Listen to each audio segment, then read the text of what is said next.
Waalaikumsalam warahmatullahi wabarakatuh, Pak. Selamat pagi. Udah 21 ya, lumayan.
Selamat pagi. Waalaikumsalam warahmatullahi wabarakatuh. Saudara sekalian. Semua sehat? Atau sudah ada yang positif? Ada yang positif belum? Alhamdulillah enggak, Pak. Nggak ada ya? Positif apa dulu nih, Pak? Positif COVID lah. Kalau perempuan, kalau apa sudah ada yang menikah ya? Ada ya. Kalau ada yang menikah positif itu bagus. Positif COVID nggak ada ya? Alhamdulillah. Jadi apa? Ini sudah mulai dekat-dekat, tetangga-tetangga sudah ada yang kena juga. Jadi ya harus hati-hati. Hari ini perkuliahan terakhir kita kelompok 6 yang akan presentasi mengenai audit pemeriksaan dengan tujuan tertentu. Ya.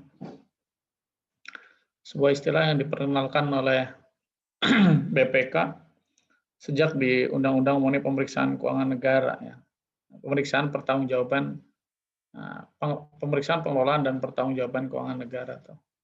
Undang-Undang nomor 15 ya sudah memperkenalkan pemeriksaan dengan tujuan tertentu.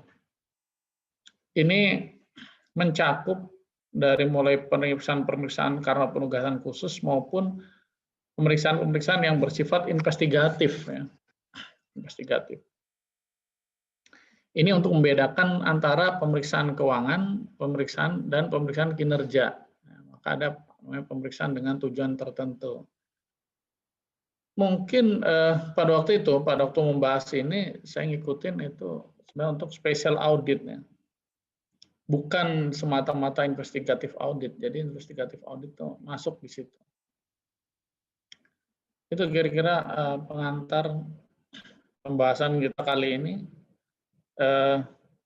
Silakan kelompok 6 untuk menyajikan presentasinya. Silakan. Baik, terima kasih Pak. Ini yang nomor masih kurang satu ya, masih sama Saiful masih belum masuk. Sedang dihubungi, Pak. Sedang dihubungin ya. Silakan. Mas Topik, tolong share screen. Ya. Assalamualaikum warahmatullahi wabarakatuh. Waalaikumsalam. Selamat pagi Pak Alex dan teman-teman. Hari ini kami dari kelompok 6 yang beranggotakan saya Arif, lalu ada Mbak Deveni, ada Mbak Mara, dan juga Mas Taufik akan mempresentasikan terkait PDTT atau pemeriksaan dengan tujuan tertentu. Nah, next, Mas. Nah, jadi di sini ada 5 bagian ya. Yang pertama pendahuluan, lalu gambaran umum, perencanaan, pelaksanaan, dan pelaporannya. Next. Nah, pertama pendahuluan. Ya, jadi seperti yang kita tahu, latar belakang adanya PDTT ini sesuai dengan Undang-Undang Nomor 5. Next, Mas, slide-nya. Ya, jadi sesuai dengan Undang-Undang Nomor 15 Tahun 2004 tentang pemeriksaan, pengelolaan, dan tanggung jawab keuangan negara, BPK mempunyai kewenangan untuk melakukan pemeriksaan keuangan, pemeriksaan kinerja, dan pemeriksaan lain dengan tujuan tertentu. Nah, untuk pemeriksaan dengan tujuan tertentu ini ada sebagai salah satu pedoman pemeriksaan yang terkait dengan pengelolaan keuangan negara itu dengan memperhatikan juga peraturan perundang-undangan SPKN dan PMP. Nah, Juklak PDTT yang digunakan sebagai bahan pertimbangan dalam penyusunan teknis ini petunjuk teknis pemeriksaan yang termasuk dalam PDTT itu terkait dengan peraturan perundang-undangan, SPKN, PMP, dan pedoman pemeriksaan lain yang ditetapkan BPK. Nah, jadi selain itu juga berdasarkan pada praktik-praktik best international practice ya. Ini kita jadi tidak hanya mengacu yang ada di dalam negeri, tapi juga melihat seperti apa praktik di luar negeri. Next. Kemudian ada tujuannya. Jadi penyusunan untuk PDTT ini tujuannya untuk menciptakan kesamaan persepsi dan keseragaman metodologi sehingga tercapai pemeriksaan yang sistematis, efektif, dan efisien. Lalu menjabarkan langkah-langkah yang terdapat dalam SPKN dan menjaga mutu pemeriksaan BPK. Nah, next. Nah, jadi kalau kita bicara ruang lingkup PDTT ini, pertama Juklak ini juga mengatur tentang pelaksanaan PDTT mulai dari tahap perencanaan sampai ke tahap pelaporan. Nah, tahap tindak lanjut atas perbaikan yang direncanakan tidak dibahas dalam Juklak karena akan dibahas dalam petunjuk yang terkait. Nah, selain itu untuk ini tidak sepenuhnya bisa diterapkan untuk pemeriksaan investigatif karena pemeriksaan investigatif mengacu pada petunjuk teknis pemeriksaan investigatif atas indikasi tindak pidana korupsi yang mengakibatkan kerugian negara. Nah, untuk dasar hukumnya sendiri dapat dilihat di sini UU nomor 15 tahun 2004, UU nomor 15 2006, Peraturan BPK nomor 1 tahun 2007, Surat Keputusan BPK nomor 31 tahun 2006, Keputusan BPK nomor 39 tahun 2007, Keputusan BPK nomor 1 tahun 2008, dan Keputusan BPK nomor 9 tahun 2008. Next. Selanjutnya terkait gambaran umum pemeriksaan.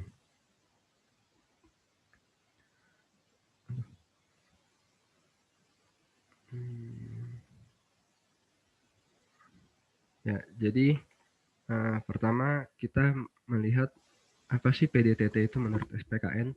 Dalam SPKN itu dijelaskan kalau PDTT itu adalah pemeriksaan yang bertujuan untuk memberikan kesimpulan atas suatu hal yang diperiksa dan dapat bersifat eksaminasi, review, atau prosedur yang telah disepakati, agreed upon procedures. Nah, lebih lanjut juga dijelaskan bahwa standar PDTT dalam SPKN itu memberlakukan setiap standar pekerjaan lapangan dan pelaporan pada standar atestasi yang ditetapkan oleh IAI kecuali ditentukan lain. Contoh PDTT itu diantaranya pemeriksaan atas subsidi pangan program Raskin, lalu pemeriksaan atas belanja barang atau modal, pemeriksaan atas manajemen utang, dan juga pemeriksaan atas transparansi fiskal. Nah, standar atestasi itu membagi 3 tipe perikatan atestasi, yaitu eksaminasi, review, dan prosedur yang disepakati. Salah satu tipe eksaminasi itu adalah pemeriksaan atas laporan keuangan historis yang disusun berdasarkan prinsip akuntansi yang berlaku umum. Pemeriksaan ini dilakukan berdasarkan standar pemeriksaan. Nah, kalau kita mau tahu apa sih eksaminasi, review, dan agreed upon procedure itu. Next, Mas. Next lagi. Next lagi, Mas. Nah, jadi kalau kita mempelajari dulu, eksaminasi itu adalah pengujian yang memadai untuk menyatakan bahwa simpulan dengan tingkat keyakinan positif bahwa suatu pokok masalah telah sesuai dengan kriteria dalam semua hal yang material, atau bahwa suatu asersi telah disajikan secara wajar dalam semua hal yang material sesuai dengan kriteria. Lalu untuk review, kalau review itu pengujian yang memadai untuk menyatakan simpulan dengan tingkat keyakinan negatif bahwa tidak ada informasi yang diperoleh pemeriksa dari pekerjaan yang dilaksanakan menunjukkan bahwa pokok masalah tidak didasari kriteria atau asersi tidak disajikan dalam semua hal yang material sesuai dengan kriterianya. Nah, yang ketiga ada yang namanya agreed upon procedures. Kalau ini dia pengujian untuk menyatakan kesimpulan atas hasil pelaksanaan prosedur yang disepakati di awal oleh pemberi tugas terhadap suatu pokok masalah. Nah, jadi kalau menurut SPAP, simpulan yang diberikan itu atas asersi tertulis. Tapi kalau menurut SPKN, pengertiannya itu bisa diperluas menjadi suatu hal yang diperiksa. Jadi SPKN itu tidak membatasi simpulan diberikan hanya pada asersi tertulis, tapi juga oleh hal yang diperiksa oleh pemeriksa. Nah, kalau misalnya kita melihat perbedaan cara memperoleh keyakinan dalam PDTT ini kan terletak pada jumlah bukti yang dikumpulkan, tingkat keyakinan yang ingin dicapai, dan juga keluasan prosedur yang dijalankan, bentuk simpulan yang dihasilkan, serta penggunanya. Nah, ya perbedaannya seperti yang bisa kita lihat seperti ini. Jadi kalau ini bukan bentuk estimasi, bentuk eksaminasi maksudnya, salah ketik. Jadi kalau eksaminasi itu tingkat keyakinannya tinggi, prosedur yang dilaksanakan tidak terbatas, dan simpulannya pernyataan yang positif. Kalau review, tingkat keyakinannya menengah, prosedur yang dilaksanakan terbatas, dan bentuk simpulannya itu pernyataan negatif. Kalau yang berdasarkan agreed upon procedure, itu tingkat keyakinan yang diberikannya kan bervariasi tergantung prosedur yang disepakati tadi, lalu prosedur yang dilaksanakan sesuai kesepakatan, dan juga bentuk simpulannya berupa simpulan atas pelaksanaan prosedur tersebut. Next.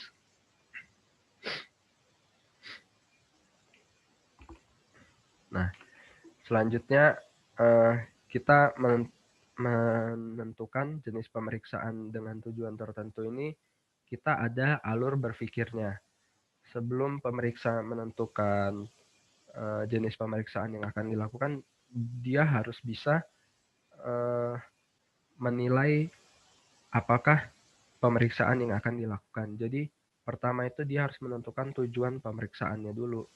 Nah, kalau misalkan tujuan pemeriksaannya adalah memberikan opini terhadap laporan keuangan, maka pemeriksaannya dilakukan dengan standar pemeriksaan laporan keuangan. Kalau tidak, atau misal kalau yang dilakukan adalah penilaian kinerja dan memberikan rekomendasi untuk meningkatkan kinerja, maka pemeriksaannya dilakukan dengan standar pemeriksaan kinerja. Dan kalau tujuannya bukan memberikan opini atau rekomendasi, maka pemeriksa harus melakukan pemeriksaan dengan standar PDTT. Nah, dalam PDTT ini pemeriksa tidak harus memberikan rekomendasi. Bahkan dalam beberapa kasus tidak boleh memberikan rekomendasi seperti pada pemeriksaan investigatif. Nah, dalam kondisi tertentu terkait dengan pengendalian internal, pemeriksa bisa memberikan saran jika dan hanya jika pemeriksa memiliki keyakinan dan pengetahuan yang memadai mengenai permasalahan dan seluruh unsur temuan. Selain itu juga rekomendasi atau saran yang diberikan itu harus dapat menyelesaikan permasalahan dan dapat dilakukan. Nah, tapi meskipun tidak ada rekomendasi dari BPK, itu tidak menghapuskan kewajiban bagi entitas yang diperiksa untuk menindaklanjuti temuan BPK. Nah, tindak lanjutnya itu bisa dilakukan dengan rencana aksi. Nah, rencana aksi ini nanti akan dipantau oleh BPK. Nah, selanjutnya kalau pemeriksa itu sudah menentukan bahwa jenis pemeriksaan yang akan dilakukan itu adalah pemeriksaan dengan tujuan tertentu, langkah selanjutnya adalah menentukan sifatnya. Sifatnya yang tadi. Jadi, apakah prosedur pemeriksa harus mempertimbangkan prosedur yang dijalankan dan juga tingkat keyakinan yang diinginkan oleh pengguna. Kalau prosedur yang dilakukan itu sudah disepakati, jadi pemeriksa melakukan PDTT yang bersifat agreed upon procedures. Kalau tidak, pemeriksa dapat melakukan review atau eksaminasi. Nah, itu kan tadi ditentukan oleh tingkat keyakinan yang diinginkan oleh pemakai dan juga dengan prosedur yang akan dilakukan itu tadi. Next.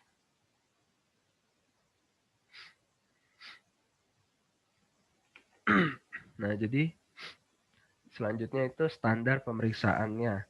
Kalau untuk PDTT ini kan dilakukan berdasarkan standar pemeriksaan keuangan negara yang ditetapkan dalam Peraturan BPK nomor 1 tahun 2007, khususnya PSP nomor 1 tentang standar umum pemeriksaan, PSP 6 tentang standar pelaksanaan pemeriksaan dengan tujuan tertentu, dan PSP 07 tentang standar pelaporan pemeriksaan dengan tujuan tertentu. Lalu ada yang namanya panduan manajemen pemeriksaan dengan tujuan tertentu. Nah, kalau manajemen ini didasarkan pada panduan manajemen pemeriksaan atau PMP yang ditetapkan oleh BPK. Next. Nah, selanjutnya ini ada tahapan dalam melakukan PDTT ya. Jadi terbagi dalam 3 tahap pokok, yaitu perencanaan, pelaksanaan, dan pelaporan.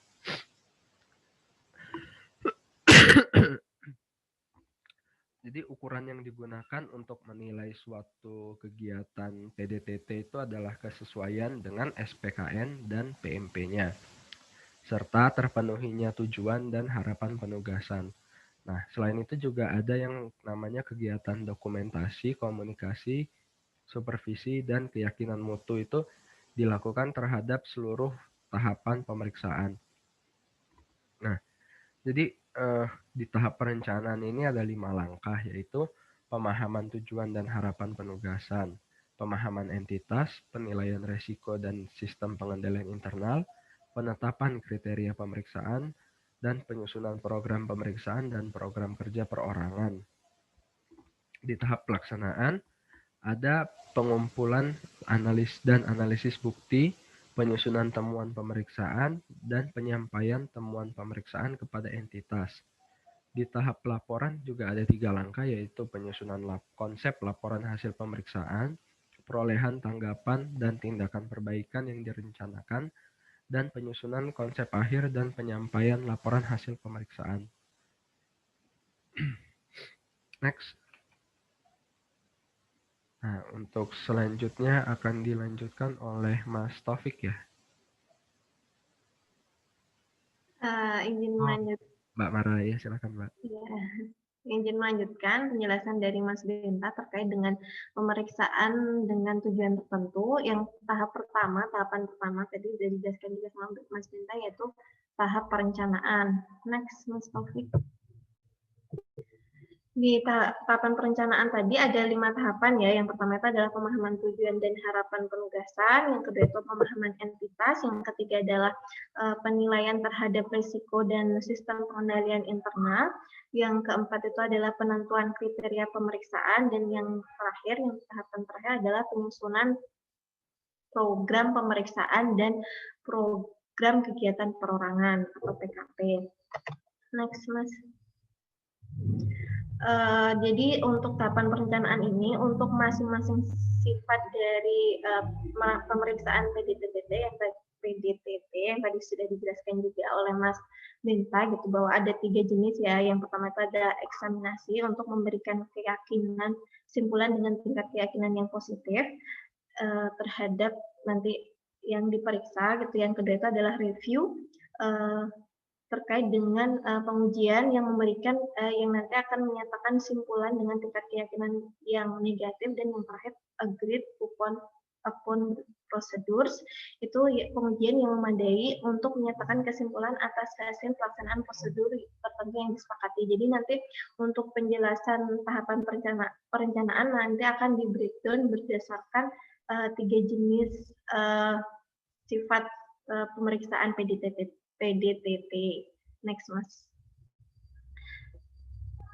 Jadi di pemeriksaan perencanaan PDTT ini untuk tahapan pada masing-masing sifat pemeriksaan itu sama ya, ada 5 tadi: pemahaman tujuan dan harapan penugasan, pemahaman entitas, penilaian risiko dan sistem pengendalian internal, penetapan kriteria pemeriksaan, dan penyusunan P2 dan PKP. Tapi ada beberapa perbedaan nih untuk masing-masing sifat dari pemeriksaan PDTT.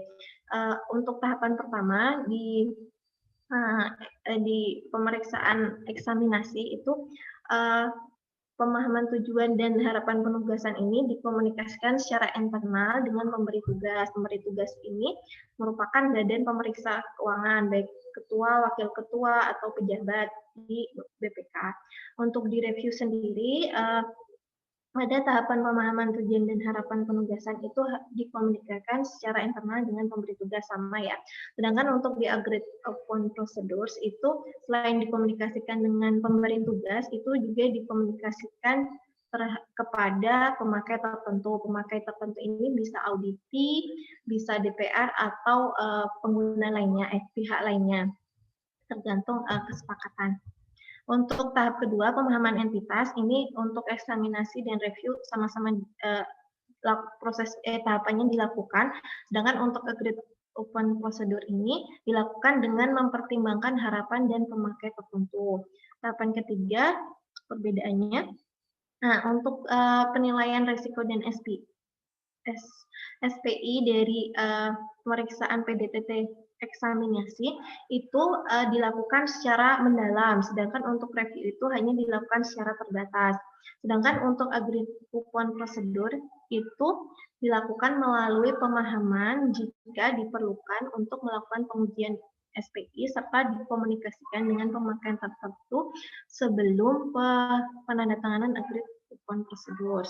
Untuk tahapan keempat, penetapan kriteria pemeriksa, ini untuk eksaminasi dan review itu sama ya, ditetapkan oleh pemeriksa. Sedangkan untuk agreed upon prosedur disepakati dengan pemakai tertentu dan dituangkan dalam agreed upon prosedur. Jadi bukan dari pemeriksa ya, tapi dari pemakai tertentu. Sedangkan untuk tahapan kelima yaitu penyusunan P2 dan PKP, ini untuk eksaminasi dan review itu disusun oleh pemeriksa, sama ya. Sedangkan untuk agreed upon prosedur itu disusun oleh pemeriksa berdasarkan agreed upon prosedur yang telah ditandatangani oleh pemberi tugas dan pemakai tertentu. Jadi itu beberapa perbedaan antara pemeriksaan PDTT untuk eksaminasi, review, dan agreed upon procedures. Next, Mas.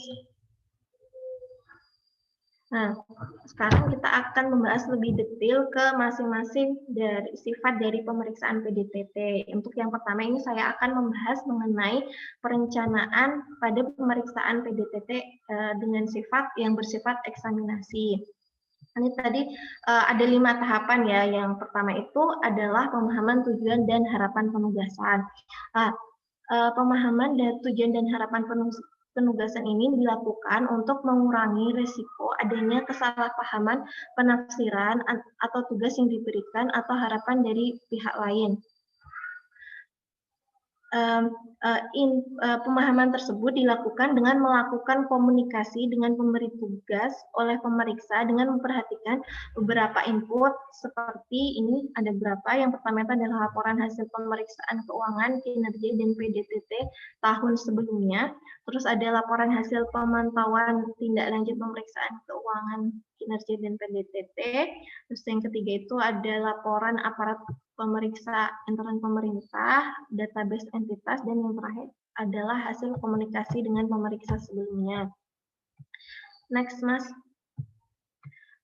Pemeriksa ini perlu melakukan komunikasi kepada pemberi tugas mengenai tujuan dari PDTT serta implikasi tujuan tersebut terhadap jenis bukti yang perlu dikumpulkan oleh pemeriksa, dan metode uji petik yang akan digunakan. Selanjutnya juga perlu dikomunikasikan terkait latar belakang dari PDTT yang bersifat eksaminasi, dan yang ketiga itu perlu dikomunikasikan tentang tingkat keyakinan yang diinginkan oleh pemakai tertentu. Komunikasi tersebut ini bertujuan untuk memperoleh pemahaman mengenai harapan pemberi kerja atas output yang dihasilkan oleh pemeriksa.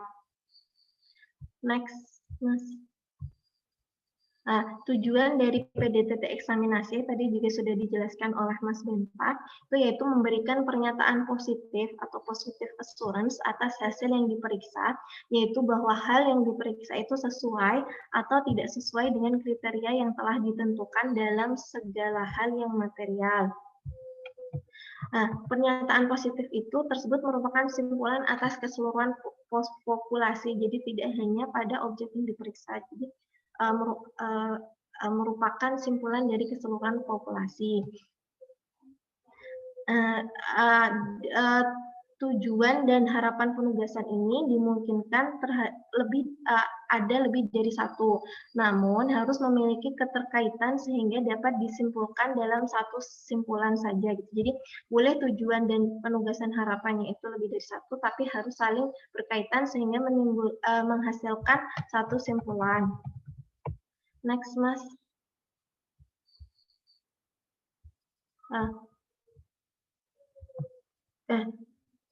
Sebelumnya, Mas, komunikasi dan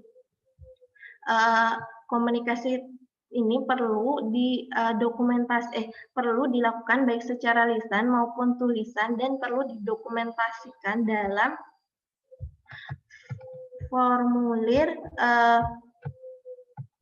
formulir tujuan dan harapan penugasan. Nah, untuk tahapan yang kedua pada perencanaan eksaminasi yaitu pemahaman entitas. Pada pemahaman entitas itu ada beberapa data atau informasi yang digunakan yang merupakan input dari pemahaman entitas ini. Yang pertama itu ada database entitas, yang kedua itu ada rencana strategis, yang ketiga itu ada kebijakan entitas, terus sumber daya yang digunakan, prosedur pelaksanaan dan pengawasan yang digunakan, terus laporan hasil pengawasan internal, ada laporan hasil pemeriksaan sebelumnya, hasil komunikasi dengan pemeriksa sebelumnya, dan yang terakhir adalah informasi yang relevan. Next, Mas. Nah, nanti informasi tadi itu dimanfaatkan untuk mengidentifikasi mengenai aktivitas yang menggunakan sumber daya secara signifikan, terus mengidentifikasi resiko serta menentukan kegiatan yang dapat menjadi penekanan dalam pemeriksaan. Langkah-langkah dalam pemahaman entitas itu ada 5 ya. Yang pertama adalah harus memahami tujuan dan sasaran kegiatan pengelolaan entitas serta strategi entitas untuk mencapai tujuan dan sasaran tersebut. Hal ini dilakukan dalam rangka untuk mengidentifikasi bagaimana manajemen itu mencapai tujuan dan sasaran entitas, terus mengidentifikasi resiko yang terkait dengan pencapaian tujuan, dan mengidentifikasi bagaimana organisasi atau manajemen mengelola resiko tersebut untuk mencapai tujuan dan sasaran entitas. Langkah kedua itu adalah memahami pengaruh lingkungan terhadap pencapaian tujuan dan tujuan entitas. Faktor lingkungan yang berpengaruh atas entitas itu antara lain misalnya ada perencanaan dan manajemen strategis, yang kedua itu ada budaya organisasi, yang ketiga itu operasi organisasi, dan yang terakhir adalah manajemen sumber daya organisasi. Langkah selanjutnya, langkah ketiga adalah memahami faktor-faktor penentu keberhasilan atau critical success faktor bagi pencapaian tujuan entitas. Faktor-faktor penentu keberhasilan itu adalah elemen-elemen yang dibutuhkan perusahaan untuk berhasil mencapai tujuan atau misi perusahaan. Nah, elemen-elemen ini nanti digunakan untuk mengidentifikasi area-area yang ingin area-area yang ditekankan untuk diperiksa. Tahapan keempat itu adalah untuk mengidentifikasi temuan dan rekomendasi yang signifikan yang sebelumnya telah dilaksanakan. Jadi pemeriksa harus memperoleh informasi mengenai tindak lanjut berkaitan dengan temuan dan rekomendasi pemeriksaan sebelumnya. Dan langkah kelima itu adalah memahami dampak yang mungkin terjadi dari kecurangan dan atau penyimpangan dari ketentuan perundang-undangan. Nah, ini dalam memahami dampak yang mungkin terjadi ini, pemeriksa harus menggunakan professional judgment mereka gitu untuk mengidentifikasi dan memahami dampak dari kecurangan tersebut. Next. Yang tahapan ketiga pada perencanaan eksaminasi adalah penilaian risiko dan sistem pengendalian internal. Tujuan dari penilaian risiko dan sistem pengendalian internal ini adalah untuk menentukan cakupan dan kedalaman pemeriksaan.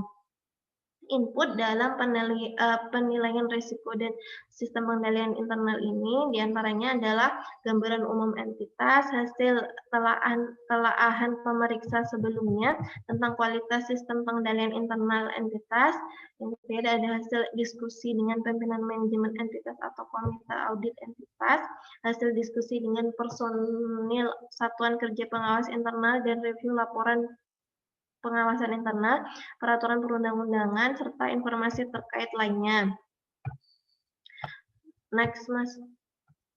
Langkah-langkah yang dilakukan dalam penilaian risiko itu diantaranya yang pertama itu adalah mengidentifikasi risiko yang dihadapi entitas serta dampak risiko tersebut terhadap tujuan entitas.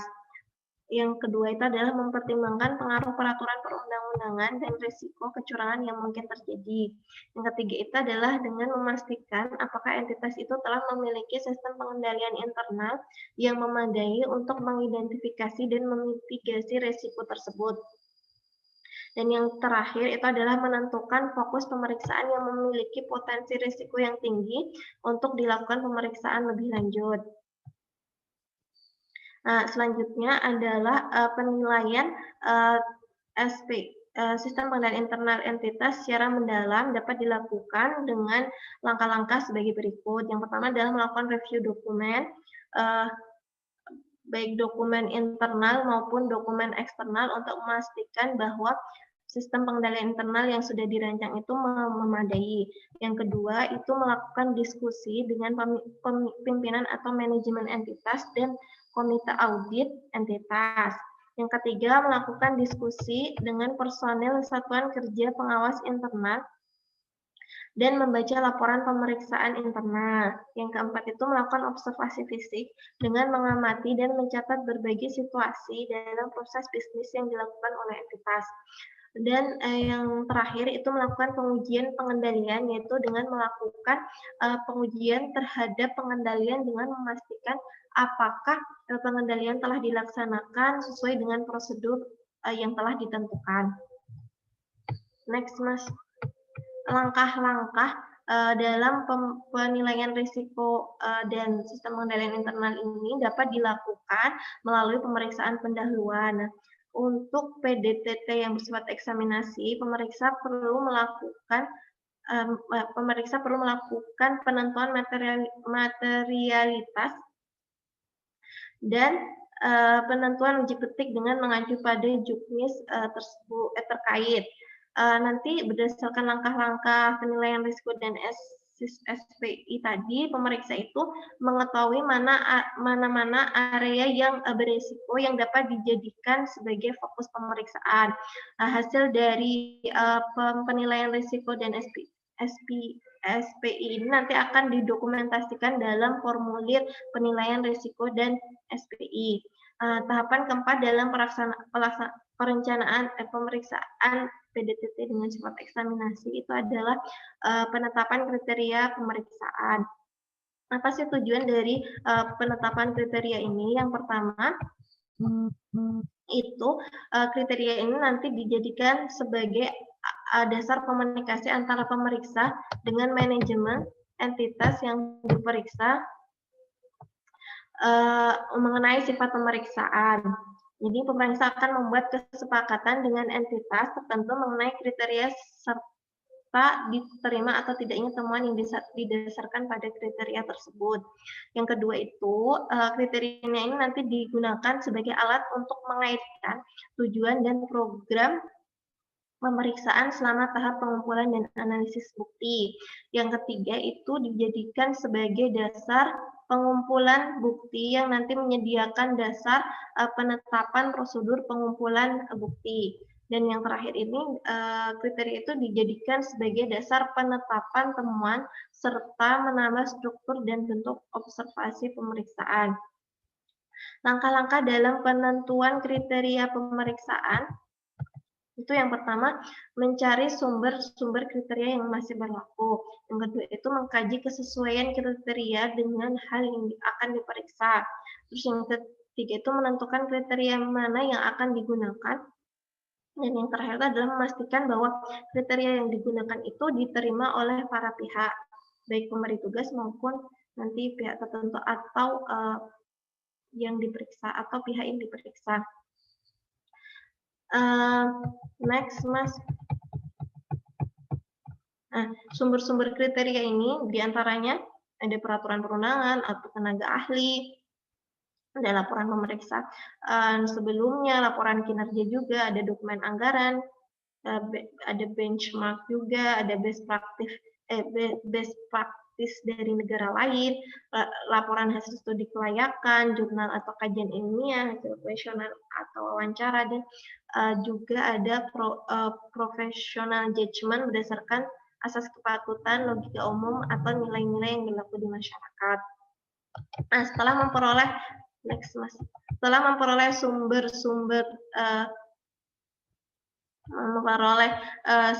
sumber-sumber kriteria tersebut, nanti pemeriksa itu perlu mengkaji ketepatan dari kriteria yang akan digunakan. Jadi ketepatan kriteria ini harus memenuhi yang pertama adanya unsur rasional atau reasonable.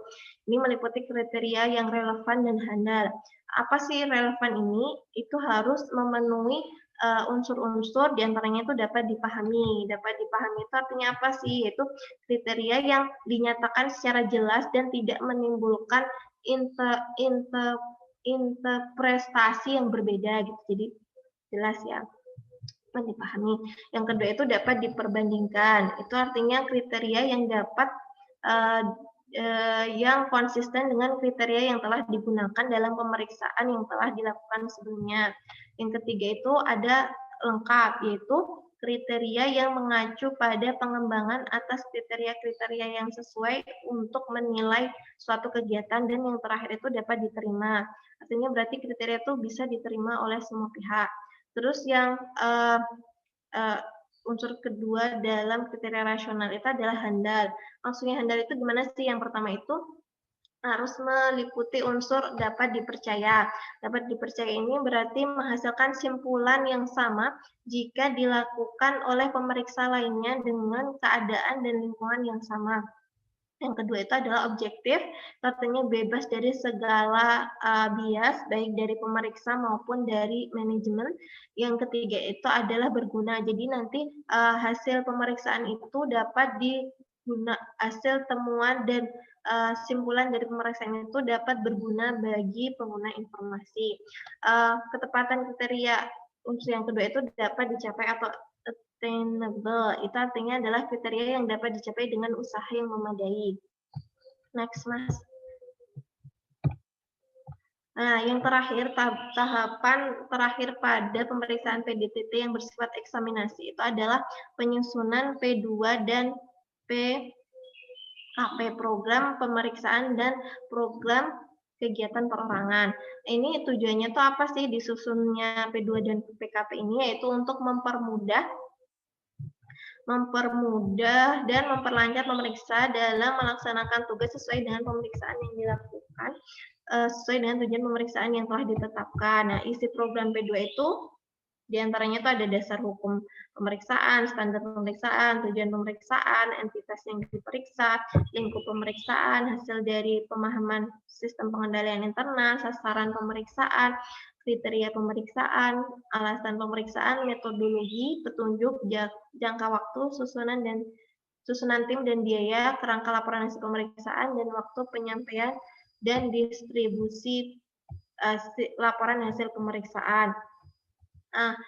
Next, Mas. Sedangkan untuk program kerja keuangan perorangan maksud saya tadi itu PKP itu program kerja perorangan ya teman-teman, tadi salah, yaitu berisi informasi nama anggota tim, langkah pemeriksaan, waktu pemeriksaan, nomor KKP serta catatan dari ketua tim.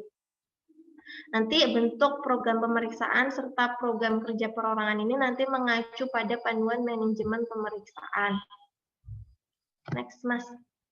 Selanjutnya itu adalah pemeriksaan PDTT yang bersifat review di tahapan perencanaan. Tadi sama ya tahapannya untuk pemeriksaan PDTT review ini sama tahapannya dengan pemeriksaan PDTT yang bersifat eksaminasi. Jadi ada 5. Yang pertama itu pemahaman tujuan dan harapan penugasan. Nah, ini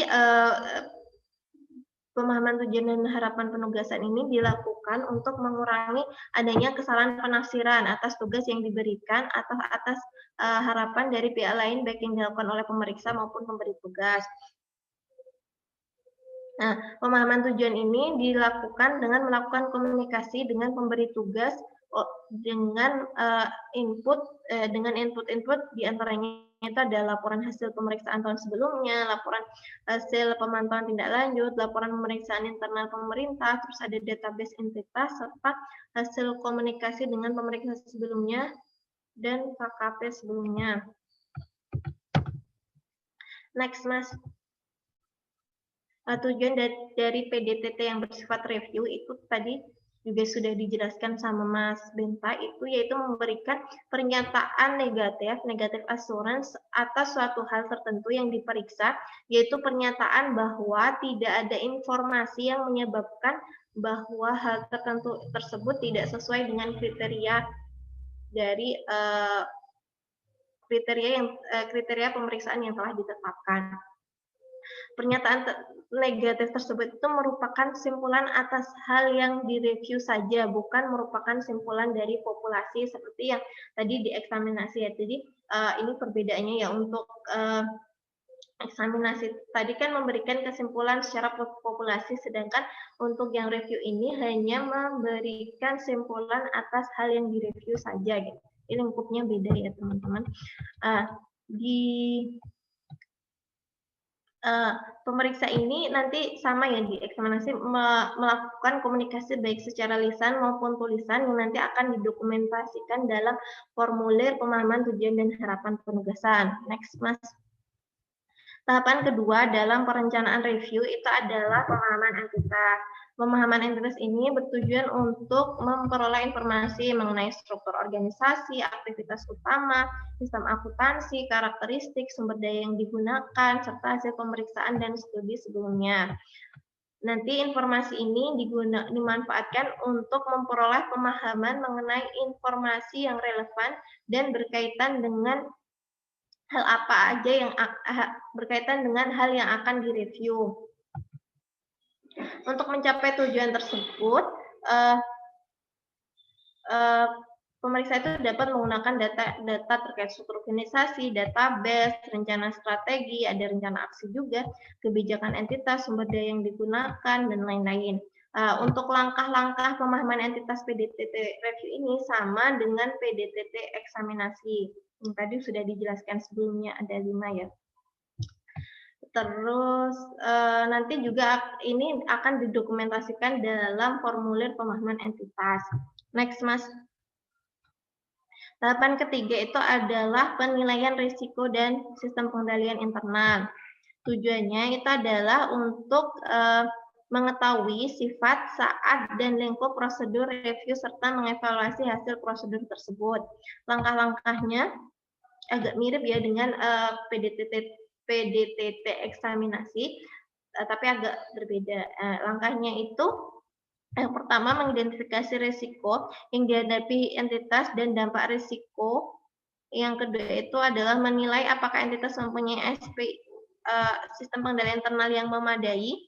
Yang ketiga itu mempertimbangkan pengaruh peraturan perundang-undangan dan risiko kecurangan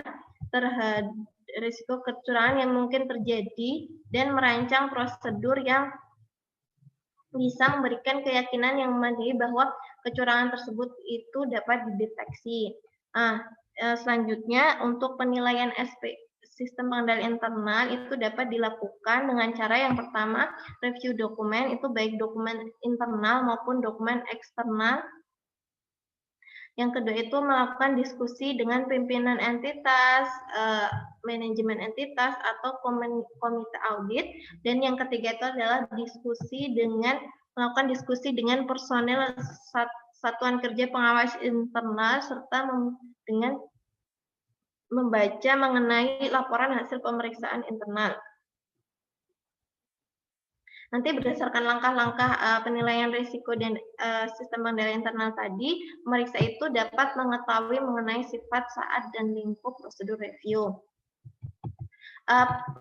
Penilaian risiko dan sistem pengendalian internal ini nanti akan didokumentasikan dalam formulir penilaian risiko dan SPI. Next. Yang tahapan keempat dan kelima, ini penetapan kriteria pemeriksaan. Penetapan kriteria pemeriksaan ini untuk PDTT yang bersifat review, itu ada inputnya itu berupa formulir tujuan dan harapan penugasan, gambaran umum entitas, dan area-area yang berisiko entitas. Untuk penggunaan dari penetapan kriteria serta langkah-langkah dari penetapan kriteria untuk PDTT review ini sama dengan mengacu pada penetapan kriteria PDTT pada yang bersifat eksaminasi. Nanti seluruh langkah dalam penetapan kriteria itu didokumentasikan dalam formulir penetapan kriteria pemeriksaan. Dan untuk yang terakhir, penyusunan P2 dan PKP ini nanti mengacu pada perencanaan eksaminasi. Next. Terus untuk perencanaan dan pemeriksaan PDTT pada tahap perencanaan ketiga, yaitu yang bersifat agreed upon prosedur, itu sama ya, tahapannya ada 5. Di dalam perencanaan agreed upon prosedur ini, pemberi tugas itu tidak boleh menyepakati pelaksanaan prosedur yang sangat subjektif yang akan menimbulkan penafsiran yang sangat bervariasi. Prosedur tersebut itu merupakan prosedur yang tidak semestinya, seperti ini di dalam juklaknya disebutkan ya, contoh-contohnya misalnya ada hanya melakukan pembacaan atas pekerjaan yang dilaksanakan oleh pihak lain semata-mata hanya untuk menggambarkan temuannya, terus pengevaluasian kompetensi dan objektivitas pihak lain, terus yang ketiga itu pemerolehan pemahaman tentang hal tertentu, dan yang ketiga penafsiran dokumen di luar lingkup keahlian profesional pemeriksa. Laporan pemeriksa atas penugasan PDTT yang bersifat agreed upon prosedur ini harus secara jelas menyatakan bahwa pemakainya hanya terbatas pada pemakai tertentu. Tujuan PDTT agreed upon prosedur itu adalah memberikan laporan atas temuan yang diperoleh dengan melaksanakan prosedur tertentu yang telah disepakati oleh para pihak sebelum penugasan dimulai. Dan untuk pemeriksaan PDTT yang bersifat agreed upon prosedur ini dilakukan hanya jika ada permintaan ya. Jadi jika tidak ada permintaan maka tidak dilaksanakan pemeriksaan PDTT yang bersifat agreed upon prosedur ini. Next, Mas. Syarat-syarat dari agreed upon prosedur ini. Ya, langsung masuk ke tahapan pertama yang yaitu pemahaman tujuan dan harapan penugasan. Syarat-syarat agreed upon prosedur itu ada untuk agreed upon prosedur ini ada syarat-syarat khusus ya. Jadi berbeda dengan pemeriksaan PDTT yang bersifat eksaminasi maupun review, itu harus memenuhi syarat-syarat yang sebagai berikut. Yang pertama itu ada para pihak menyetujui prosedur yang akan dilaksanakan oleh pemeriksa. Pemakai tertentu itu memikul tanggung jawab terhadap kecukupan agreed upon prosedur untuk tujuan mereka. Terus yang ketiga itu prosedur yang dilaksanakan diharapkan menghasilkan temuan yang konsisten dan masuk akal. Dan yang terakhir itu pengguna laporan adalah terbatas pada pemakai tertentu. Hal-hal yang dibahas dalam dalam pemahaman tujuan dan harapan penugasan, pemeriksa itu perlu melakukan komunikasi dengan berbagai pihak mengenai syarat-syarat penugasan, terus ada tanggung jawab pemakai tertentu, tanggung jawab pemberi tugas, dan prosedur yang akan dilaksanakan. Para pihak ini harus memahami syarat-syarat penugasan yang dituangkan dalam suatu agreed upon prosedur dan dalam mempersiapkan agreed upon prosedur tersebut, pemberi tugas itu dibantu dengan pemeriksa harus mencantumkan beberapa hal dalam agreed upon prosedur. Di antaranya itu ada sifat penugasan, identifikasi, identifikasi lingkup identifikasi lingkup agreed upon prosedur dan pihak yang bertanggung jawab terhadapnya, identifikasi pemakai tertentu, pernyataan dari pemakai tertentu tentang tanggung jawab mereka atas kecukupan prosedur, tanggung jawab pemberi tugas, pengacuan standar yang berlaku, kesepakatan atas prosedur dengan menyatakan atau mengacu ke prosedur tersebut, batasan penggunaan laporan, penggunaan ahli, batas materialitas untuk tujuan laporan yang jika disepakati, sama fleksibilitas, agreed upon prosedur selama pemakai tertentu mengakui tanggung jawab tentang kecukupan prosedur tersebut. Tanggung jawab pemeriksa adalah untuk melaksanakan prosedur dan melaporkan temuan sesuai dengan standar umum, standar pekerjaan lapangan, dan standar pelaporan yang berlaku. Next, Mas. Untuk pemahaman entitas dan pemahaman risiko ini mengacu pada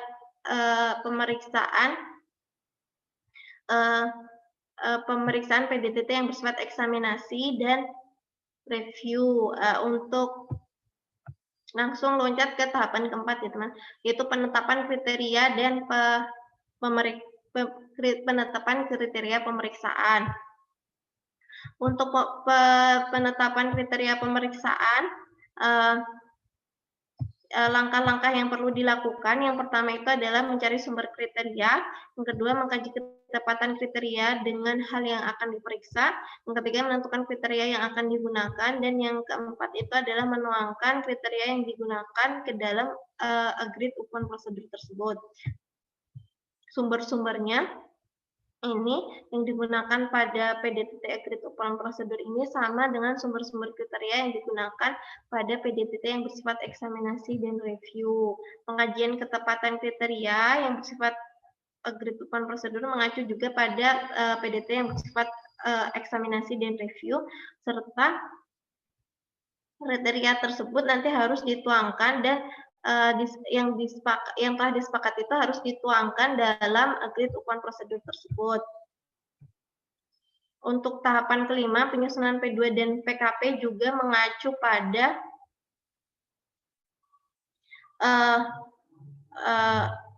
mengacu pada bentuknya nanti akan mengacu pada PMP, sedangkan penyusunan P2 dan PKP ini harus berdasarkan pada agreed upon prosedur tadi. Sekian dari saya, nanti selanjutnya terkait dengan tahapan pelaksanaan akan dijelaskan lebih lanjut oleh Mas Taufik. Oke, terima kasih Mbak Marah. Mungkin selanjutnya saya akan menjelaskan mengenai tahap pelaksanaan. Jadi setelah selesai tadi tahap perencanaan, para auditor akan masuk ke tahap pelaksanaan audit PDTT ini. Nah, tahap pelaksanaan pemeriksaan sendiri merupakan realisasi atas perencanaan pemeriksaan yang telah ditetapkan sebelumnya. Nah, tujuan pelaksanaan pemeriksaan ini adalah untuk mengumpulkan bukti pemeriksaan yang memadai sehingga dapat mendukung simpulan atas hal yang diperiksa. Nah, dalam tahapan pelaksanaan ini ada 3 tahapan ya.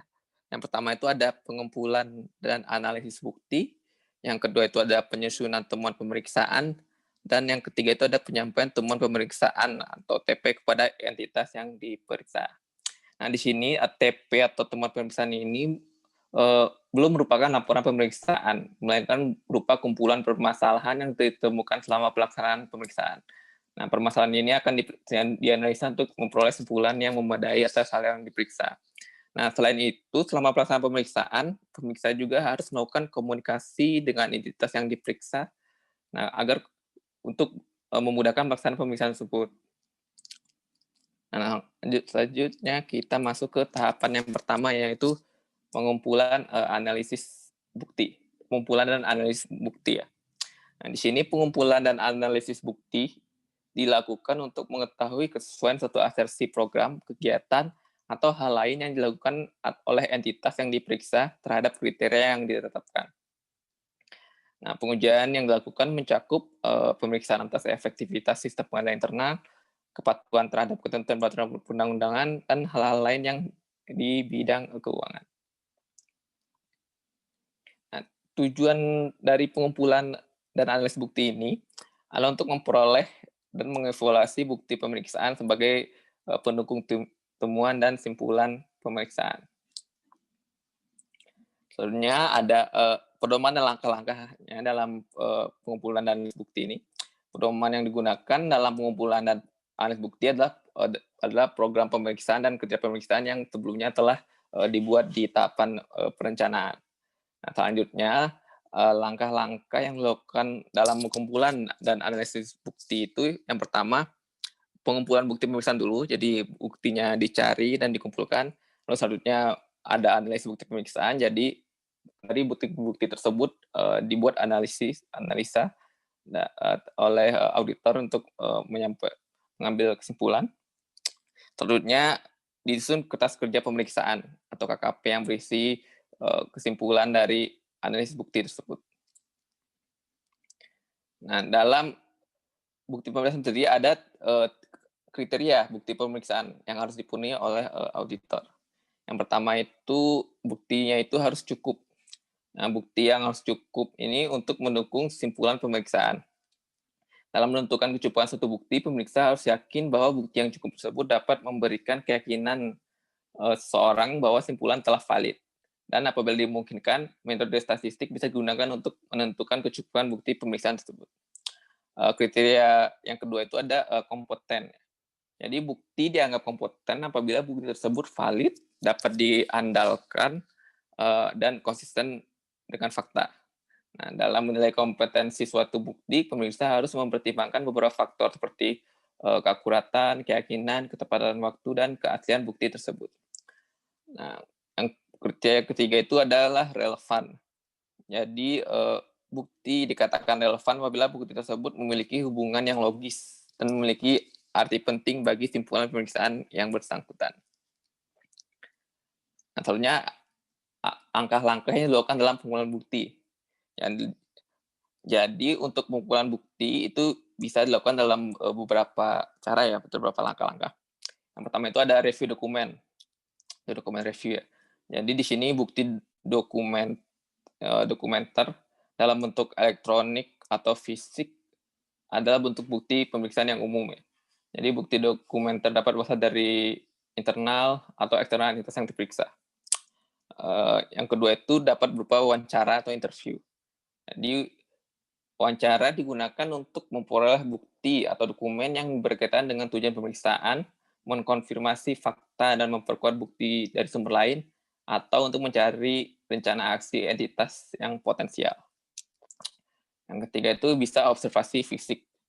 Jadi observasi fisik dilakukan untuk mengetahui keberadaan atau kondisi fisik aset, apakah aset tersebut benar-benar ada keberadaannya sesuai spesifikasi, masih berfungsi, kondisinya masih baik, ditempatkan di tempat yang terlindungi, dan pemanfaatannya sesuai dengan peruntukannya.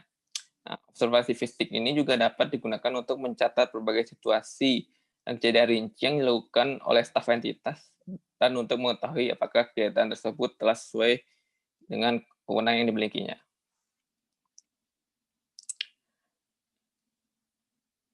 Nah, tentunya pertimbangan dalam analisis bukti. Jadi, dalam menentukan penggunaan suatu teknik analisis bukti, pemirsa perlu mempertimbangkan faktor-faktor sebagai berikut ya. Jadi dalam menggunakan pemirsa mau menggunakan teknik analisis yang mana, ada pertimbangan yang dilakukan. Yang pertama itu jenis dan sumber bukti yang diuji. Jadi teknik analisis itu tergantung jenis sumber buktinya, misalnya jenisnya tadi bisa dokumen fisik, ada observasi, atau jadi yang tadi ada wawancara. Ya. Selanjutnya yang jadi pertimbangan itu sumber daya, baik itu waktu, tenaga, keahlian, dan biaya yang diperlukan untuk pengujian bukti tersebut. Nah, tentunya apa langkah-langkah untuk menganalisis bukti ya? Nah, langkah-langkah yang dapat dilakukan dalam menganalisis bukti pemeriksaan adalah sebagai berikut. Yang pertama itu bandingkan hasil pengujian bukti-bukti pemeriksaan kondisi dengan kriteria pemeriksaan. Ini kriteria pemeriksaan itu yang sebelumnya telah disusun oleh pemeriksaan di tahapan perencanaan. Ya. Nah, jika terdapat perbedaan yang signifikan antara kondisi dan kriteria, pemeriksa dapat menggunakan model analisis sebab akibat atau kausalitas analisis untuk mengidentifikasi bukti tersebut. Sebenarnya ada pelaksanaan prosedur tambahan. Nah, apabila dalam menganalisis bukti pemeriksaan ditemukan indikasi baik itu kecurangan, penyimpangan dari ketentuan peraturan perundang-undangan, dan ketidakpatutan yang secara material mempengaruhi hal-hal yang diperiksa, pemeriksa harus menerapkan prosedur tambahan untuk memastikan bahwa kecurangan dan atau penyimpangan tersebut telah terjadi dan menentukan dampaknya terhadap hal yang diperiksa. Jadi untuk memastikan kecurangan itu benar-benar ada ya. Nah, untuk penetapan prosedur tambahan di sini ada beberapa syarat. Jadi prosedur tambahan tersebut dapat dalam penugasan yang sama apabila itu yang pertama itu indikasi tersebut masih dalam lingkup pemeriksaan. Yang kedua itu indikasi tersebut berdampak langsung terhadap hal yang diperiksa, dan yang ketiga itu waktu pemeriksaan masih memadai, dan yang keempat, tim pemeriksa memiliki kompetensi yang memadai terkait indikasi tersebut.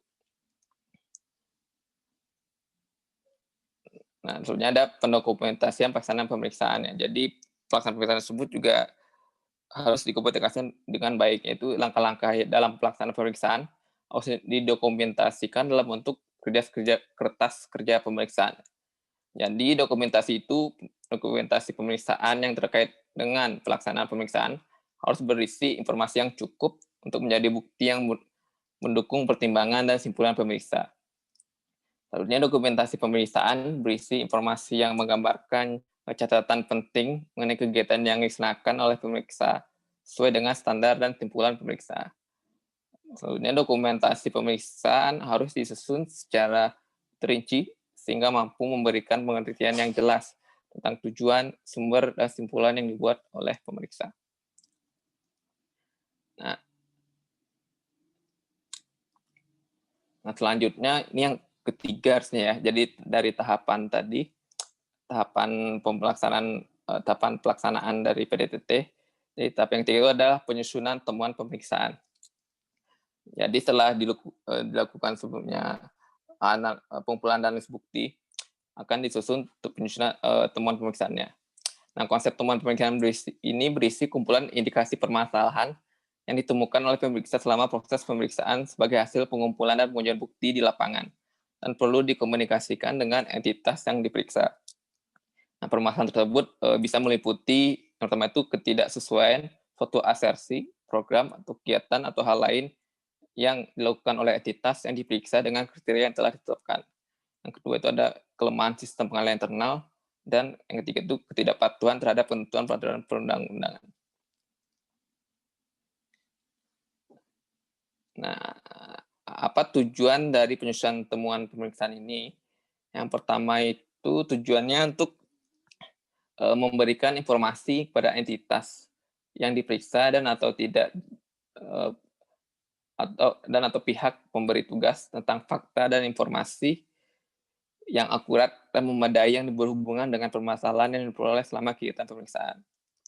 Tujuan yang kedua itu menjawab tujuan pemeriksaan dengan cara memaparkan hasil studi atau pemeriksaan yang dilakukan pemeriksa sehingga menghasilkan kesimpulan pemeriksaan. Tujuan yang ketiga, mengungkapkan kelemahan sistem pengandalan internal yang signifikan, kecurangan dan penyimpangan terjadi terhadap ketentuan perundang-undangan yang berlaku. Nah, input dari penyusunan temuan pemeriksaan ini ada 4. Yaitu yang pertama itu ada kriteria yang telah ditetapkan, yang tadi ditetapkan di tahapan perencanaan, ada tujuan pemeriksaan, ada bukti pemeriksaan, dan yang ada kesimpulan hasil pengujian bukti. Nah, dalam penyusunan temuan pemeriksaan ini ada beberapa hal yang perlu diperhatikan. Yang pertama itu temuan pemeriksaan harus dapat mengakomodasi tujuan pemeriksaan yang telah ditetapkan sebelumnya. Yang kedua, unsur temuan pemeriksaan terdiri dari kondisi, kriteria, akibat, dan sebab. Namun demikian, suatu temuan pemeriksaan tidak harus mengandung unsur akibat dan sebab sepanjang temuan tersebut memenuhi tujuan pemeriksaan. Jadi kalau yang akibat dan sebab ini nggak wajib. Yang ketiga itu suatu temuan pemeriksa harus didukung oleh bukti-bukti pemeriksaan yang cukup, kompeten, dan relevan, sesuai dengan kriteria bukti tadi.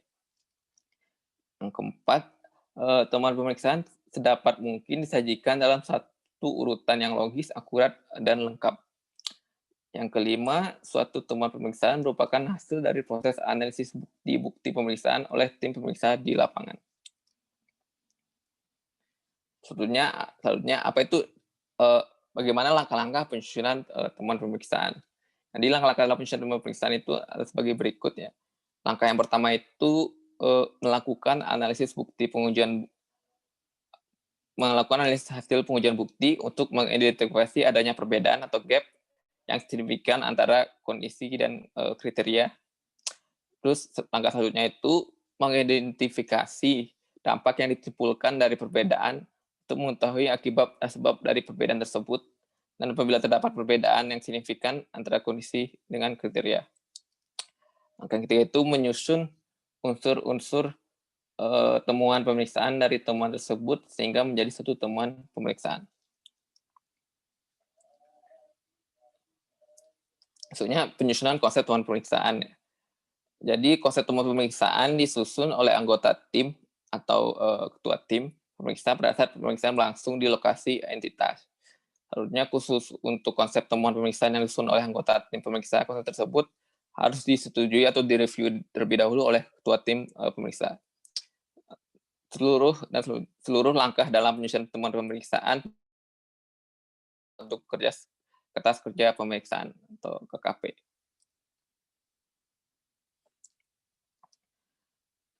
Nah, yang selanjutnya adalah penyampaian temuan pemeriksaan kepada entitas.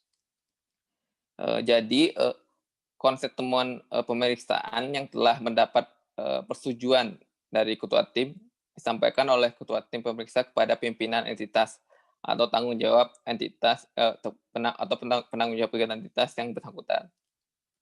Nah, penyampaian konsep temuan pemeriksaan ini hendaknya diberi watermark dengan kata konsep ya, untuk membedakan dengan hasil temuan pemeriksaan akhir.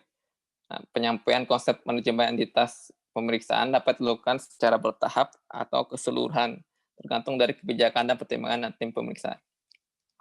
Hal ini merupakan batas tanggung jawab pemeriksa terhadap kondisi dari objek yang diperiksa. Pemeriksa tidak dibebani tanggung jawab atas suatu kondisi yang terjadi setelah tanggal pelaksanaan pemeriksaan tersebut. Mungkin sekian dari saya. Selanjutnya di tahap pelaporan akan dijelaskan oleh Mbak Deveni. Terima kasih.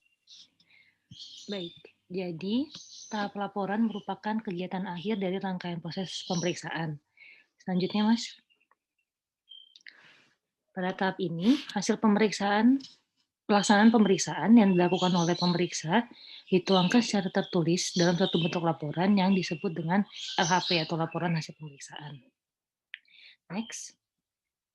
LHP ini berfungsi untuk pertama sebagai bentuk pertanggungjawaban tim pemeriksa, kemudian sebagai alat komunikasi kepada pemberi kerja dan entitas yang diperiksa atau pihak yang berkepentingan lainnya terkait hasil pemeriksaan.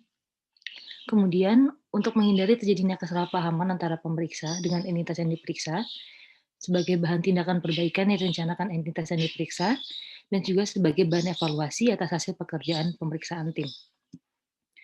Selanjutnya, tahapan pada pelaporan ini dibagi 3, yaitu pertama penyusunan konsep LHP, kedua perolehan tanggapan dan tindakan perbaikan yang direncanakan, serta yang terakhir penyusunan dan penyampaian LHP.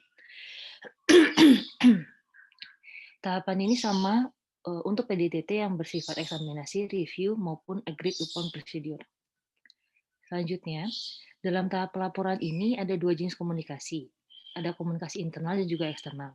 Kalau komunikasi internal itu adalah komunikasi berjenjang dalam manajemen pemeriksaan atau di dalam tim pemeriksaan sendiri sampai akhirnya menghasilkan suatu LHP.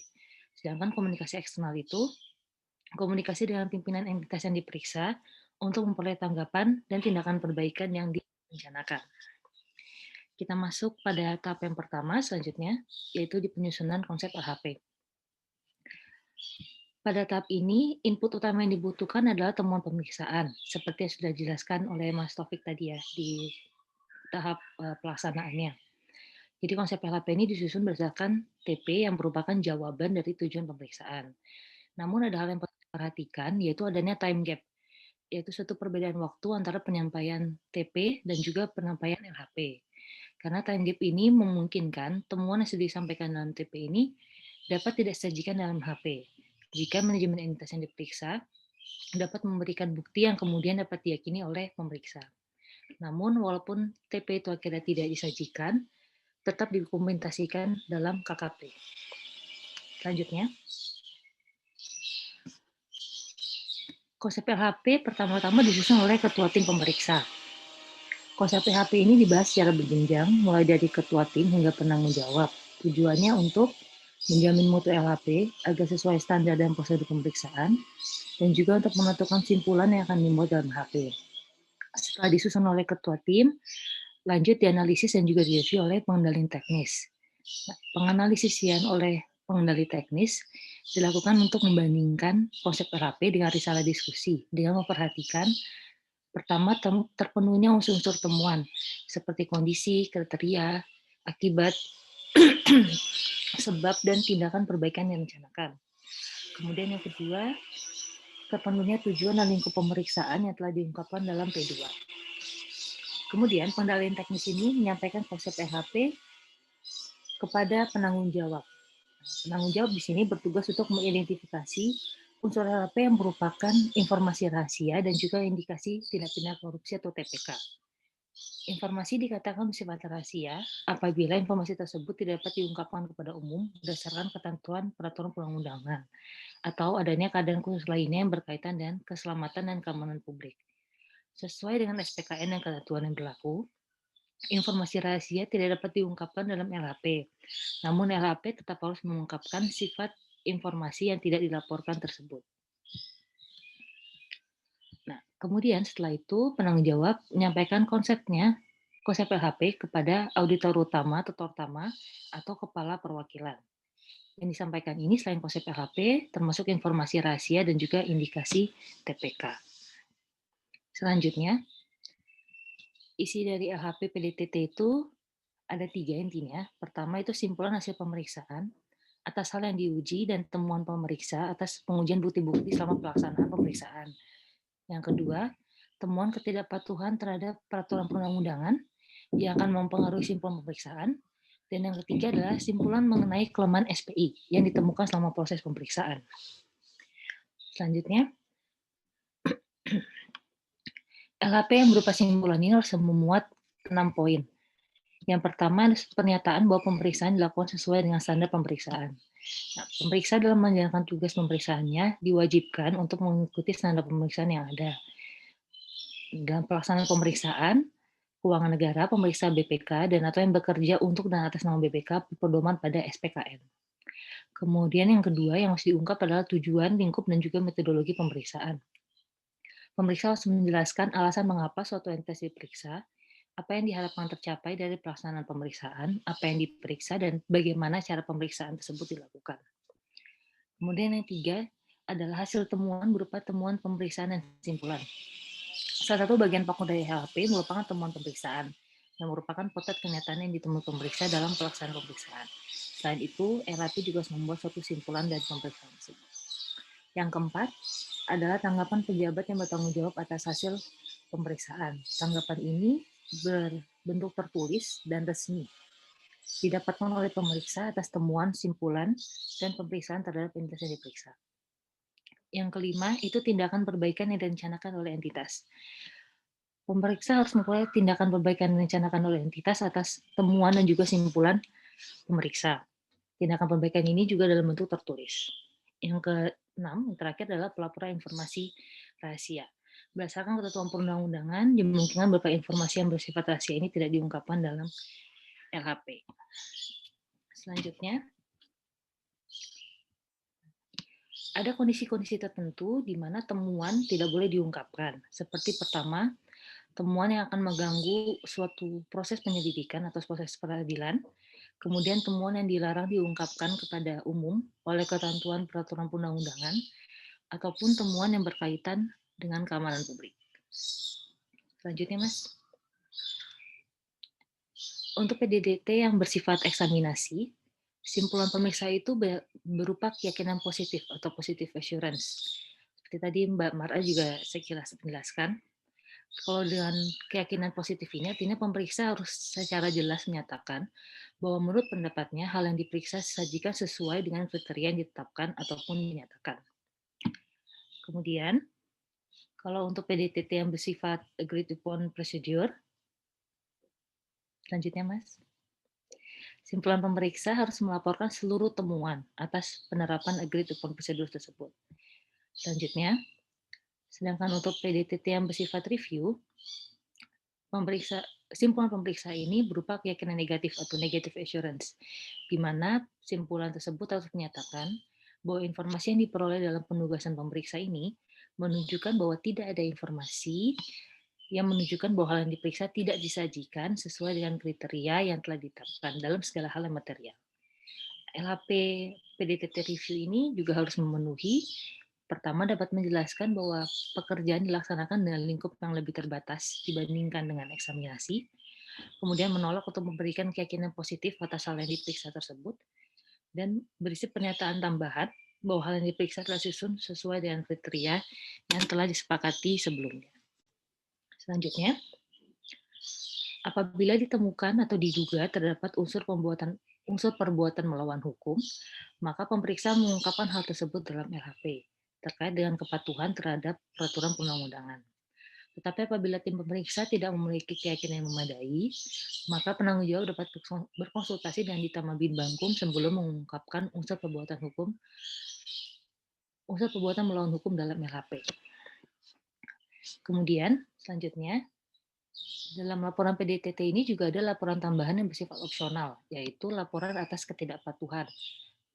Nah, kenapa disebut opsional? Karena laporan ini diterbitkan jika dan hanya jika ditemukan ketidakpatuhan yang secara signifikan berpengaruh pada simpulan pemeriksaan. Laporan ini memuat, pertama, kondisi yang perlu dijelaskan, kemudian kriteria dan atau kondisi yang seharusnya terjadi, akibat atau dampak yang akan terjadi karena adanya varian atau perbedaan antara kondisi dan kriteria, serta sebab atau alasan terjadinya varian perbedaan antara kondisi dan juga kriteria. Selanjutnya,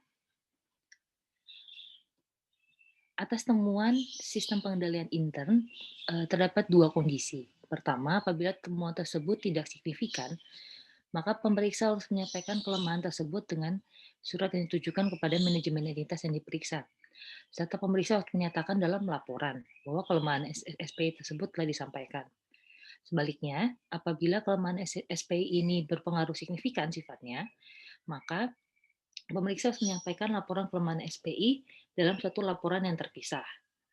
Temuan pemeriksaan atas SPI ini mengungkapkan pertama, kondisi yang perlu dijelaskan, dan untuk kondisi yang seharusnya terjadi, akibat atau dampak yang akan terjadi karena ada varian atau perbedaan antara kondisi dan kriterianya, kemudian alasan terjadinya varian atau perbedaan tersebut. Selanjutnya, langkah kedua adalah memperoleh tanggapan dan tindakan perbaikan yang direncanakan. Jadi konsep LHP yang telah disetujui oleh penanggung jawab selanjutnya dibahas bersama dengan manajemen entitas yang diperiksa untuk memperoleh tanggapan dan rencana perbaikan yang akan dilakukan. Tujuannya, pertama, membicarakan simpulan hasil pemeriksaan secara keseluruhan, dan yang kedua, membahas juga kemungkinan tindakan perbaikan yang direncanakan oleh manajemen entitas. Hasil pembahasan konsep LHP ini harus dituangkan dalam risalah pembahasan konsep LHP yang ditandatangani oleh kedua belah pihak. Selain itu, pemeriksa juga harus minta tanggapan secara tertulis dari pimpinan atau pejabat bertanggung jawab. Apabila terdapat temuan yang bersifat kecurangan, pemeriksa diperkenankan untuk tidak meminta tanggapan dari pejabat entitas yang berwenang dengan pertimbangan bahwa permintaan tanggapan tersebut akan mengganggu proses penyidikan di masa yang akan datang. Kemudian, langkah terakhir, next Mas, adalah penyusunan konsep akhir dan penyampaian LHP. Atas tanggapan tertulis yang diberikan oleh entitas, pemeriksa mengevaluasinya secara seimbang. Tanggapan yang berupa suatu janji atau rencana untuk tindakan perbaikan tidak boleh diterima sebagai alasan untuk menghilangkan temuan yang signifikan atau simpulan yang diambil. Nah, ada kondisi yang pertama, yaitu apabila tanggapan dari entitas ini tidak bertentangan dengan konsep LHP. Kalau hal ini terjadi, maka pemeriksa langsung memproses konsep LHP menjadi LHP final. Kondisi yang kedua, apabila tanggapan bertentangan dengan konsep LHP. Kalau bertentangan, maka pemeriksa harus memeriksa kebenaran tanggapan tersebut. Kalau ternyata tanggapan tersebut benar, maka pemeriksa harus memperbaiki konsep LHP dan kemudian baru memfinalisasinya. Sedangkan kalau pemeriksa berpendapat bahwa tanggapan tersebut tidak sesuai atau tidak benar, maka pemeriksa dapat langsung memproses konsep LHP menjadi LHP final dan mengirimkan surat ketidaksetujuan atas tanggapan kepada entitas yang diperiksa. LHP final yang telah disusun kemudian direview dan ditandatangani oleh penanggung jawab. LHP final ini, selain laporan hasil pemeriksaan dan juga simpulan, harus juga ada tanggapan yang berupa tindakan perbaikan yang direncanakan dari entitas. Kemudian, LHP final yang telah ditandatangani oleh penanggung jawab ini didistribusikan kepada pihak yang secara resmi berkepentingan atau pihak yang telah disepakati sebagai penerima laporan. Antara lain bisa pertama lembaga perwakilan seperti DPR, DPD, atau DPRD. Terus yang kedua kepada entitas yang diperiksa, kepada pihak yang bertanggung jawab untuk melakukan tindak lanjut pemeriksaan, kepada pimpinan departemen atau lembaga negara yang terkait dengan entitas yang diperiksa, ataupun pihak lain yang diberi wewenang untuk menerima LHP sesuai dengan ketentuan peraturan perundang-undangan, misalnya kepada aparat penegak hukum. Selanjutnya, kita akan melihat contoh LHP PDTT.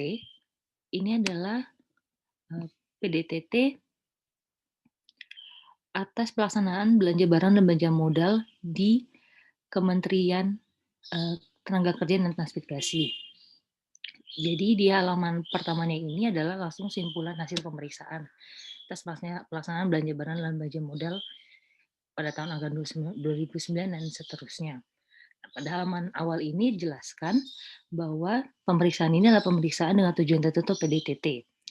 Pemeriksaan dilaksanakan sesuai dengan standar pemeriksaan yang ditetapkan oleh BPK yang meliputi prosedur yang dipandang perlu sesuai dengan keadaannya. Selanjutnya,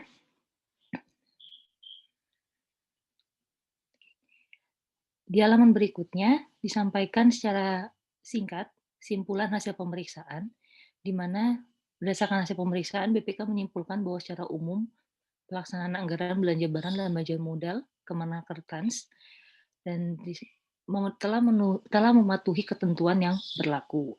Namun dijelaskan pula di sini poin-poin temuan atau dikatakan di sini permasalahan tentang kepatuhan atas peraturan yang berlaku tersebut.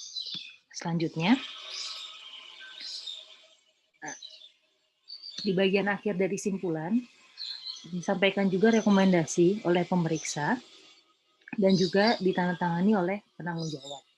Nah, setelah dari simpulan ini, diberikan juga LHP yang lengkap. Ya, seperti kita baca di sini, untuk mengetahui hasil pemeriksaan lebih lengkap dapat dibaca dalam hasil pemeriksaan terlampir, di mana terlampir hasil pemeriksaan atau temuan pemeriksaan terhadap kepatuhan peraturan ataupun terhadap SPI dengan hasil temuan yang lebih jelas, lebih detail lagi dijabarkannya, serta ditutup dengan kesimpulan oleh pemeriksa. Demikianlah presentasi dari kelompok kami. Terima kasih atas perhatiannya. Lalu, apakah sekarang langsung masuk ke sesi tanya jawab? Ya, langsung aja. Silahkan kalau ada yang mau bertanya.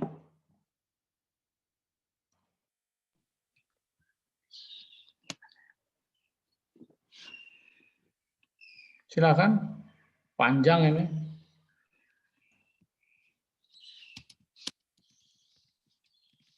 Baik, kalau nggak ada ya sudah. Hari ini hari kuliah terakhir kita. Selamat nanti belajar menghadapi ujian akhir. Saya belum tahu ujian akhirnya nanti seperti apa nanti pada waktu mendekati waktu UAS-nya, nanti saya kasih informasi. Bukan bocoran, tapi minimal jenis soalnya seperti apa. Kalau kecenderungan saya seperti biasa ya, mungkin nggak ada multiple choice. Sebenarnya multiple choice saatnya tuh kemarin pada waktu Meet. Tapi ternyata dosen koordinator juga di Meet kemarin rupanya tidak berkenan ngasih soal multiple choice. Ya sama lah dengan saya. Saya kalaulah akan memberikan soal multiple choice itu di Meet kemarin atau di quiz ya. Dan kita nggak sempat bikin quiz yang kedua, nggak apa-apa lah. Karena kesibukan padat kemarin ya, kita timingnya Desember padat. Ini sekarang udah mulai padat juga ya, karena ini krisis pandemi jadi pekerjaan bertumpuk-tumpuk. Nah, sekarang isunya mengenai pengadaan vaksin dan sebagainya ini lagi dipikirkan caranya supaya tetap proper ya. Kemarin KPK juga menyampaikan jangan terlalu banyak beli vaksinnya kalau belum diuji. Nah, memang agak sulit kita bersaing ya, karena ini produsennya tidak banyak, konsumennya banyak gitu. Jadi kita beberapa di media itu juga di share WA itu menyalah-nyalahkan kita beli vaksin. Padahal kan itu memang rebutan ya, rebutan. Jangan ngambil kesimpulan setelah sekarang. Kita ngambil keputusannya sudah beberapa bulan yang lalu. Kalau suasana beberapa bulan yang lalu dijudge dengan suasana yang sekarang tentu tidak fair. Dalam teori pengambilan keputusan itu enggak pas. Tapi tetap saja kita akan menjalankan proses yang sesuai dengan kaidah-kaidah ilmu kesehatan. Artinya setelah BPOM merilis baru dilakukan vaksinasi. Mudah-mudahan vaksinasi ini bisa membuat suasana pandemi menjadi berubah. Gitu ya, tapi yang penting meskipun sudah divaksin tetap jaga jarak dan tetap protokol kesehatan sebetulnya itu. Mungkin itu. Terima kasih. Sampai jumpa di lain kesempatan, mungkin di tempat kerja atau di kampus lagi gitu. Dalam kesempatan yang lain atau pas kuliah yang lain, pas saya ngajar lagi. Mohon maaf kalau ada kata-kata yang kurang pas gitu. Terima kasih ya semua. Sampai jumpa. Mau difoto nggak nih? Mau difoto dulu nggak nih? Ada yang mau foto nggak? Boleh Pak, kita foto Ya, dulu. tampakkan dulu semuanya wajahnya. 1, 2, 3, 4, 5. Oh, ini udah 26 lagi nih. Kenapa nih? Ada yang terlempar ya atau gimana? Iya Pak, sepertinya ada yang keluar. Ya, kenapa tuh? Sinyalnya kurang bagus. Oh, ini 27 lagi. Ayo, tampakkan wajahnya semua. Kalau nggak ngomong, kayaknya nggak apa-apa. Nah, ini udah kelihatan semua nih. Silakan siapa yang mau foto?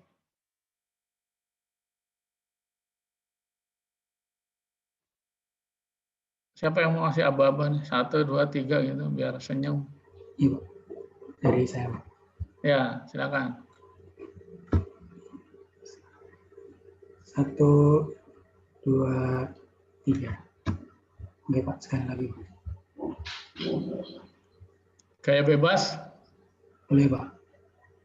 1, 2, 3.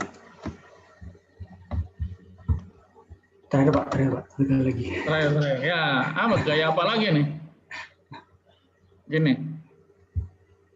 Boleh Pak. Oke. 1, 2, 3. Oh, ya begini mestinya tadi ya. Baik, terima kasih ya. Assalamualaikum warahmatullahi wabarakatuh. Salam sejahtera, selamat pagi. Waalaikumsalam.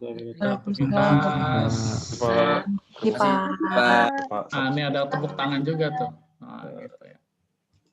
Mestinya ada suara ya, ini Zoom mesti dikasih masukan juga nih. Tepuk tangannya ada suara mesin tepuk tangan mestinya. Prok, gitu. Ya kan? Bisa lah kalau mau dia bisa bikin. Oke. Makasih ya, saya Alif ya. Sampai jumpa. Terima kasih, Pak. Terima kasih banyak Pak. Terima kasih banyak Pak untuk materi.